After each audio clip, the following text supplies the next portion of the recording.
Bismillahirrahmanirrahim. Assalamualaikum warahmatullahi wabarakatuh. Selamat pagi anak-anak. Jumpa lagi dengan Bu Rima. Semoga anak-anak tetap dalam keadaan sehat ya. Sebelum mulai pembelajaran, mari kita awali dengan membaca basmalah bersama-sama. Bismillahirrahmanirrahim.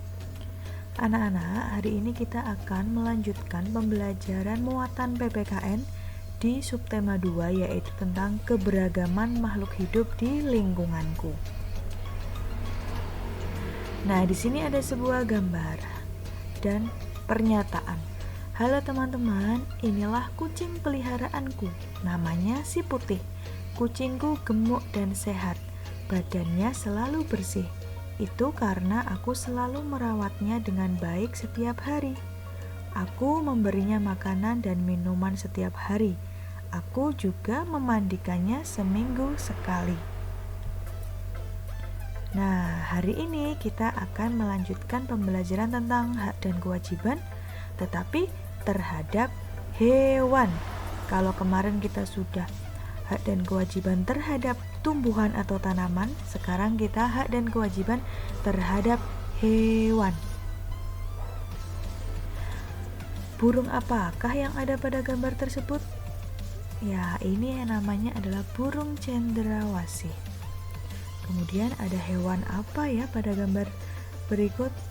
Ini adalah gambar harimau, hewan harimau. Nah, di situ ada sebuah ilustrasi gambar terjadinya perburuan hewan liar.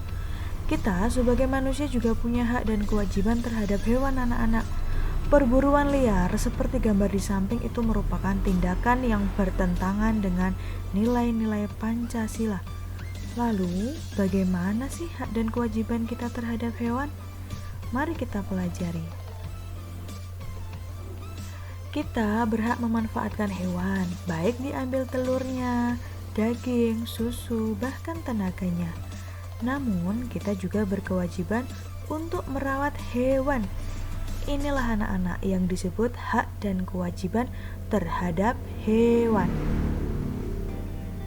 Nah, hak terhadap hewan yang pertama bisa mendapatkan bahan pangan, bisa berupa telur, daging, susu. Contohnya dari hewan-hewan berikut.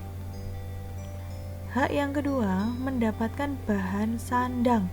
Bahan sandang itu artinya pakaian yang berbahan sultra ataupun wool. Nah, di sini contohnya hewan ulat sutra itu bisa menghasilkan kain sultra. Lalu ada hewan domba bisa menghasilkan wool. Hak yang ketiga yaitu memanfaatkan sebagai bahan kerajinan. Di sini ada contoh-contoh bahan kerajinan yang berasal dari hewan.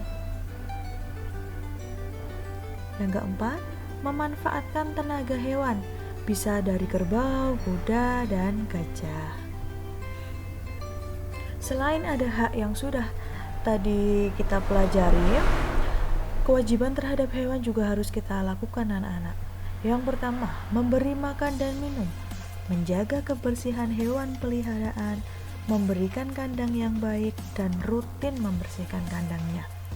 Kemudian, mengobati hewan peliharaan ketika sakit.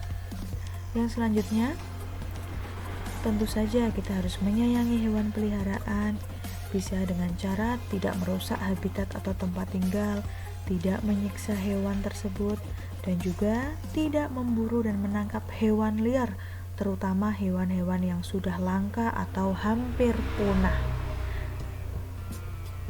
Nah, itu tadi materi hak dan kewajiban terhadap hewan untuk hari ini. Silakan pelajari kembali materinya di LKS dan buku paket halamannya sudah tertera di situ. Untuk latihan soalnya, nah silakan buka buku paket halaman 60. Ingat ya, menjawabnya itu sesuai dengan materi yang sudah disampaikan atau sesuai dengan buku.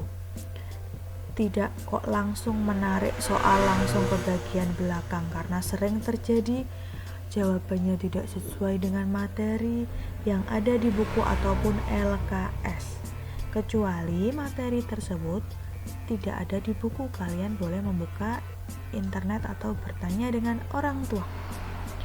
Latihan soalnya, ayo jawab halaman 60 buku paket yang bagian atas, nomor 1 sampai 5. Silakan bisa dijawab di buku tulis secara lengkap menggunakan ballpoint. Untuk pembelajaran hari ini cukup sekian. Terima kasih atas perhatian anak-anak. Selamat belajar, jaga kesehatan selalu. Wassalamualaikum warahmatullahi wabarakatuh.